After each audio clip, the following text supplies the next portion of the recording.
اپنے اندر سے اپنے آپ کو حسین بنانا کہ کم سے کم ریسورسز میں زیادہ سے زیادہ لوگ تمہارے ساتھ کام کرنا چاہیں تو لوگ یہ کہیں کہ یار میں اس کے ساتھ اس لیے کام نہیں کر رہا کیونکہ یار یہ پیسے اچھا دیتا ہے. لوگوں کو قائل کرنا میں اس کے ساتھ اس لیے کام کر رہا ہوں یار اس کے ساتھ گروتھ بہت ہے, اس کے ساتھ سیکھنے کو بہت ملتا ہے, چیلنج بڑا ہے اس کے ساتھ, بہت مزہ آتا ہے اس کے ساتھ چلنے کے اندر. اپنی شخصیت کو ان لمحات میں لے کے جاؤ, ان گرائنڈز میں لے کے جاؤ, ان محل میں لے کے جاؤ جہاں پہ تمہارا نفس چیخے مار دے. ان کمفرٹ زون اور کنوینئنس کو چھوڑو گے, دیکھنا تمہارے اندر ایسی ایک امامت آنا شروع ہو جائے گی کہ تم بات کرو گے اور لوگ بیٹھ جائیں گے وہاں پر. باقی سفر یہ لمبا ہے, اس کی لیکچر شاپس بھی بہت لمبی ہیں, اس کی ورک شاپس بھی بہت لمبی ہیں. اگر زندگی کے اندر وہاں تک پہنچنا ہے جہاں واقعی تم ایک امپیکٹ کریٹ کر سکتے ہو لوگوں کے دلوں میں, تم ایک طوفان کھڑا کر سکتے ہو لوگوں کے دلوں میں, تم لوگوں کے دلوں کے اندر وہ انقلاب پیدا کر سکتے ہو کہ وہ کم پیسوں میں تمہارے ساتھ کام کریں, کم پیسوں میں تمہارے لیے والنٹیئر کریں. چھوٹی سی کمپنی کو پاکستان کے بڑے ریکٹس کے اوپر فائل کرنا اگر تم چاہتے ہو تو سب سے ان اصولوں کے ساتھ زندگی جینا کہ گیا ہوا وقت ہاتھ نہیں آتا. دس از یور ٹائم. فضولیات کے اندر وقت ضائع کرنا ہے, آگے جا کے چھوٹی چھوٹی چیزیں کہاں کام آتی ہیں آپ سوچ نہیں سکتے. کہاں کہاں پر کون سا بیج لگایا ہوا ہے وہ کہاں کہاں پر کیسے جواب دیتا ہے پتہ نہیں ہے. عبداللہ بن مسعود ایک چھوٹا سا بیج تھا آپ صلی اللہ علیہ وسلم کا.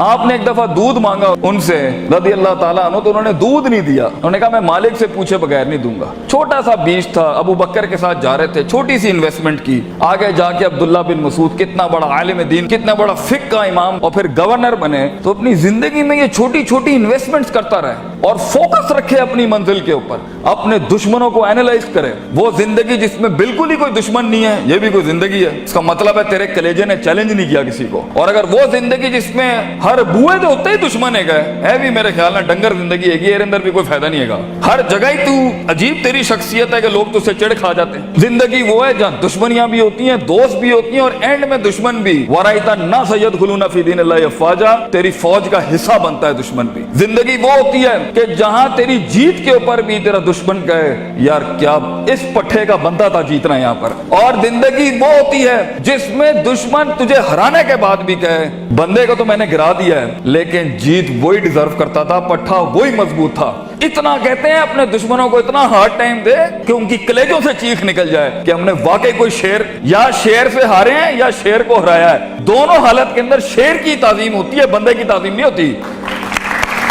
سوال یہ ہے شیر بنو کیونکہ اس کی ہار بھی سمبولک ہوتی ہے, اس کی جیت بھی سمبولک ہوتی ہے. مثال گیدڑ کی نہیں شیر کی دی جاتی ہے, مگر یہ کلیجے چاہیے ان کاموں کو کرنے کے لیے, وہ جگر چاہیے ان کاموں کو کرنے کے لیے. اور یہ چھوٹی سوچوں کے ساتھ نہیں بنتا, یہ 2 روپے کے جھگڑوں کے اوپر نہیں بنتا, یہ 2 روپے کے مسائل پہ نہیں بنتا, یہ ٹھنی چونیوں کے مسئلے نہیں ہیں. یہ تو اپنی آپ کو جلانے اور برباد کرنے کا سلسلہ ہے, تب جا کے بیج اگتا ہے. بہادر شاہ ظفر کہتے ہیں کہ ہر کسی کو پیڑ اور پودا اور پھل بننے کا شوق ہے. Everybody wants to be fruits and apples. ہر آدمی بننا چاہتا ہے کہ میں پھول اور پھل بن جاؤں, لیکن ہم تو وہ کھاد بننے کا کہتے ہیں, وہ بیج بننے کا کہتے ہیں جو زمین میں دفن کرتا ہے اپنے آپ کو, گمنام ہو جاتا ہے. لوگ آتے ہیں اور پھلوں کی تعریفیں کر رہے ہوتے ہیں لیکن وہ بیج دفن کرتا ہے اپنے آپ کو, گمنام ہوتا ہے مٹی کے نیچے. کوئی اس کے دکھوں کو نہیں جانتا, کوئی اس کی تنہائیوں کو نہیں جانتا, اور وہ زمین سے جنگیں لڑ کے اس بیج کو اپنے آپ کو پھاڑ کے ایک درخت بناتا ہے. سارا جہاد وہ بیج کرتا ہے اور سارے فائدے قوم کے پھل پودے اٹھاتے ہیں, تعریفیں سیب اور پھل اور پھول لے جاتے ہیں. بیج کو لوگ بھول جاتے ہیں لیکن اصل بنیاد بیج ہوتی ہے. بیج بننا اس امت کا بیٹا, اس قوم کے اپنی ویژن کا, اپنی کمپنی کا, اپنے خاندانوں کا بیج بننا کہ تمہاری بنیادوں کے اوپر نسلیں جمع ہوں, نسلیں کھڑی ہوں, پھل پھول لگیں تمہیں. اور انہی درختوں کو پھل لگتا ہے جن میں عاجزی ہوتی ہے, جو جھکے ہوئے ہوتے ہیں, جو ہمبل ہوتے ہیں, جو اپنی نفس سے آزاد ہو کے قوم کے جمیع تر بینیفٹ کے اوپر اپنے تکبر کی قربانی دیتا ہے, اپنی میں کی قربانی دیتا ہے, اپنی مزاج کی قربانی دیتا ہے, غیر مفادات کے کھڑا ہوتا ہے, بیماریوں میں لڑتا ہے اپنے خوابوں کے لیے. ایسے لوگ جا کے پھر جا کے کئی % کا چینج آتا ہے. اور یہ کرتے رہنا ہوتا ہے, کرتے رہنا ہوتا ہے, اس حد تک کہ آپ کو پتہ بھی نہیں ہوتا کہ آپ کا نام انسان کن کن محفلوں میں اور کن ستاروں اور افلاک کے اوپر چلا جاتا ہے. تو یہ شہرت کے لیے, لوگوں کو جھکانے کے لیے, کسی کو ذلیل کرنے کے لیے, کسی کو تھلے لگانے کے لیے انسان خواب نہیں دیکھتا.